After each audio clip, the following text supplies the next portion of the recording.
समास चौथा. प्रलय निरूपण. श्रीराम. पृथ्वीस होईल अंत, भूतास मांडेल कल्पांत. ऐसा समाचार साध्यंत, शास्त्री निरोपिला. पृथ्वीचा अंत होईल, सर्व भूते कल्पांताच्या वेळी नाश पावतील, असे शास्त्रात सविस्तर वर्णन केले आहे. शतवरुषे अनावृष्टी, तेने जळेल हे सृष्टी. पर्वत माती ऐसी पृष्ठी, भूमीची तरके. 100 वर्षे अनावृष्टी होईल, पाऊसच न पडल्याने ही सर्व सृष्टी जळून जाईल. पर्वत मावतील, अशा पृथ्वी तडकून मोठमोठ्या भेगा पडतील. 12 कळी सूर्यमंडळा, किरणापासून निघती ज्वाळा. शतवरुषे भूगोळा, दहन होय. सूर्य 12 कलांनी तापू लागले, त्यामुळे त्याच्या किरणातून ज्वाला निघून 100 वर्षे भूगोल जळत राहील. सिंधुवर्ण वसुंधरा, ज्वाळा लागती फणीवरा. तो आहाळो न सरारा, विषवमी.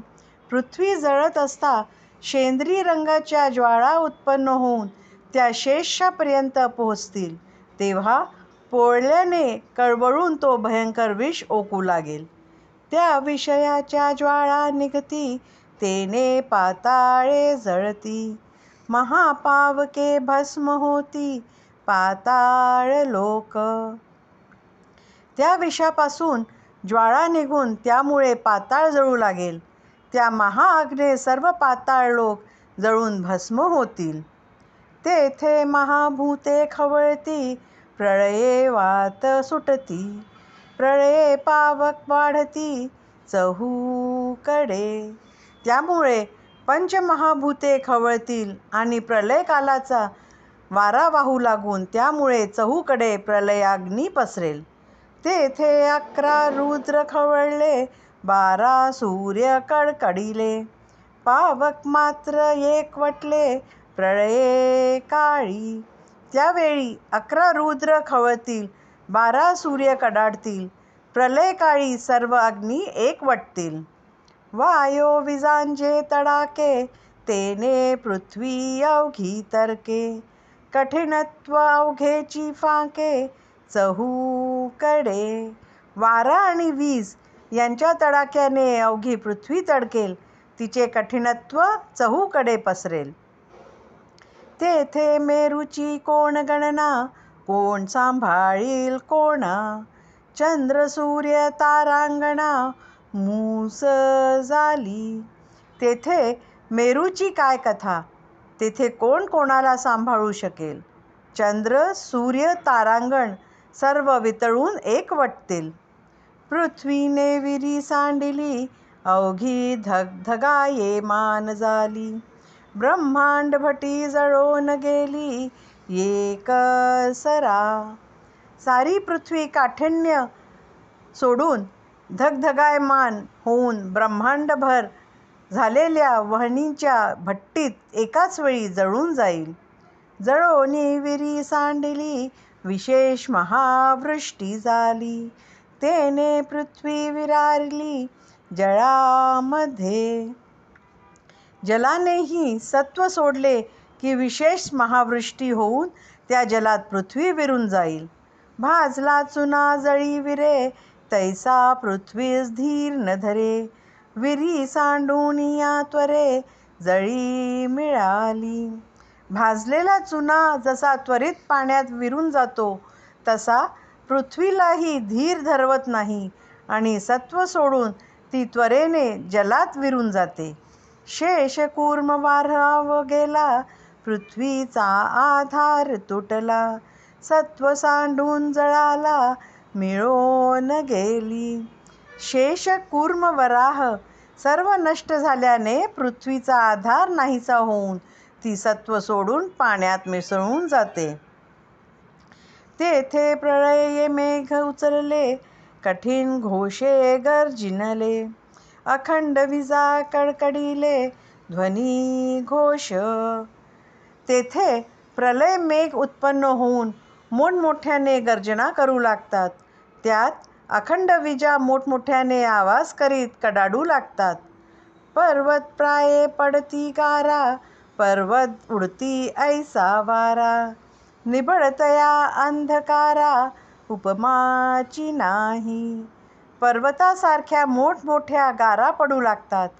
पर्वतही उडून जातील अशा वेगाने वारा वाहू लागतो आणि इतका घनदाट अंधकार पसरतो की त्याला उपमाच देता येत नाही. सिंधू नद्या एकवटल्या, नेणो नभीहून रिचवल्या. संधीच नाही धारा मिळाल्या, अखंड पाणी. मोठमोठ्या नद्या आणि समुद्र एक होतात. आकाशातून जलधारा अशा वाहून लागतात. आकाशातूनच रिचवल्याप्रमाणे दोन धारांमध्ये जराही पोकळी राहत नाही. त्यामुळे सर्वत्र पाणीच पाणी होते.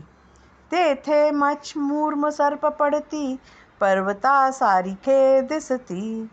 गर्जना होता मिसळती, जळाजळे. तेथे पर्वतासारखे मत्स्य, कर्म, सर्प वगैरे पाण्यात पडले आणि घनगर्जना झाली की सर्व पाणी एक होते.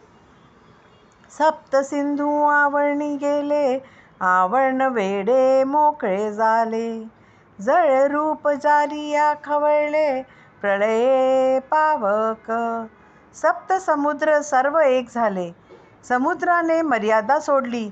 जेव्हा सर्व जलरूप झाले तेव्हा प्रलय याग्नी खवळले. ब्रह्मांडाचा तप्तलो हो, शोषी जळाचा समूह. तैसे जळास झाले पाहो, अपूर्व मोठे.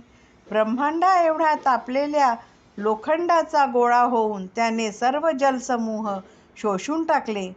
त्याप्रमाणे जलाच्या ठिकाणीही मोठे अपूर्व घडले. तेने आटोन गेले पाणी, असंभाव्य माजला वन्ही. तया वन्हीस केली झडपणी, प्रलये वाते. सर्व पाणी आटून गेले आणि प्रलयाग्नी असंभाव्य असा माजला. त्या अग्नीला नंतर प्रलयवाताने झडपले. दीपास पालव घातला, तैसा प्रलये पावक विझाला. पुढे वायो प्रबळला, असंभाव्य. दिव्याला पदराने वारा घातल्यावर तो विझावा तसा प्रलयवाताने प्रलयाग्नी विझून गेला आणि पुढे प्रलयवातच असंभाव्य असा खवळला. उदंड मोकळी थोडा वारा, तेने वितळून गेला सारा. पंचभूतांचा पसारा आटोपला. पण आकाशाची पोकळी इतकी विशाल आणि त्या मानाने त्या प्रलयवात अगदीच थोडा. त्यामुळे त्या पोकळीत तो सर्व वितळून गेला. याप्रमाणे पंचमहाभूतांचा सर्व पसारा नष्ट झाला. महद्भूत मूळमाया, विस्मरणे वितुळे काया. पदार्थ मात्र राहावया, ठाव नाही. महद्भूत जी मूळ माया तीही बहुश्याम या स्मरणाचेही विस्मरण झाल्याने स्वप्नाप्रमाणेच नष्ट झाली. त्यामुळे पदार्थ मात्रास ठावच राहिला नाही. दृश्य हलकाळोले नेले, जड चंचळ वितुळले. या उपरी शाश्वत उरले, परब्रह्म ते. सर्व दृश्य सृष्टी हलकल्लोळाने नाहीशी झाली. जड चंचळ मूळ माया वितळून गेली. याप्रमाणे नंतर केवळ शाश्वत परब्रह्म उरले. इति श्रीदासबोधे गुरु शिष्य संवादे प्रलये नाम समास चौथा. इति श्री दासबोधे गुरु शिष्य संवादे प्रलय नाम समास चौथा समाप्त.